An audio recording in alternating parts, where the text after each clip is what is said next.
एक जंगल में अधिक हरियाली होने की वजह से बहुत से शाकाहारी जानवर वहां रहते थे।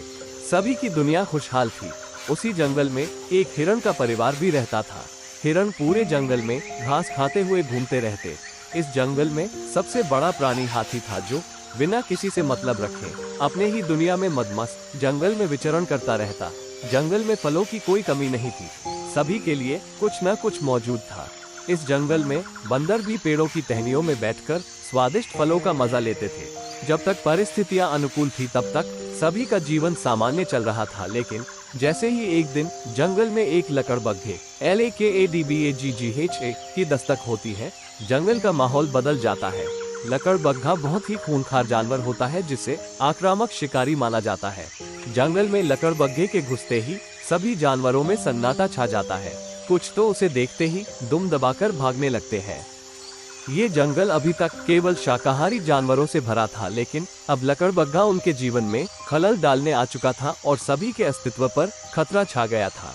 हिरणों को सबसे पहले अपने ऊपर खतरा नजर आ रहा था, इसलिए वो बंदर से मदद की गुहार लगाने पहुंचे, लेकिन बंदर ने सोचा, मैं तो पेड़ के ऊपर रहता हूँ, मुझे क्या करना।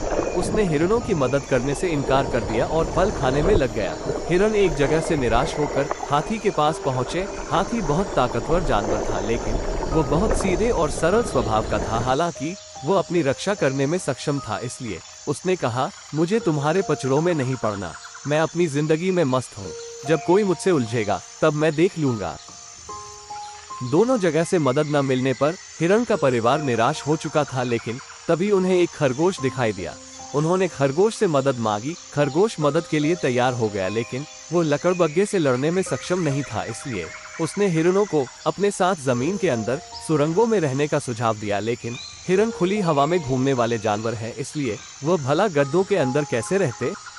हिरणों ने तय किया कि यदि उन्हें बचना है तो इस जंगल के बाहर ही जाना होगा, नहीं तो लकड़बग्घा उनके परिवार को खा जाएगा। और अगले ही दिन हिरण अपने परिवार की सुरक्षा की खातिर जंगल छोड़कर भाग गया। कुछ ही दिनों में लकड़बग्घों की संख्या बढ़ने लगी। जंगल में छोटे जीव जंतुओं का जीना दूभर हो चुका था। लकड़बग्घे इतने आक्रामक हो चुके थे कि अब हाथी और बंदरों को भी उनसे डर लग रहा था। बंदरों को कभी न कभी पेड़ के नीचे आना पड़ता और उसी पल लकड़बग्घे उन पर हमला कर देते हैं, जिससे उन्हें कई बार चोटें आ चुकी थी। वह लकड़बग्घों के आतंक से परेशान होने लगे। शाकाहारी पशुओं की सीधी सादी जिंदगी एकदम बदल चुकी थी।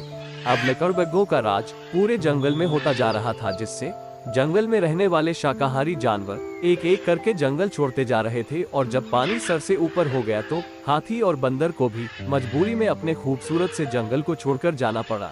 आज उस जंगल में चारों तरफ केवल लकड़बग्घे ही राज करते हैं। अपने घर को छोड़ते ही हाथी को एहसास हो चुका था कि ताकत केवल अपनी रक्षा के लिए ही नहीं बल्कि दूसरों की सुरक्षा के लिए भी इस्तेमाल की जानी चाहिए, तभी सभी लोग सुकून से रह सकते हैं।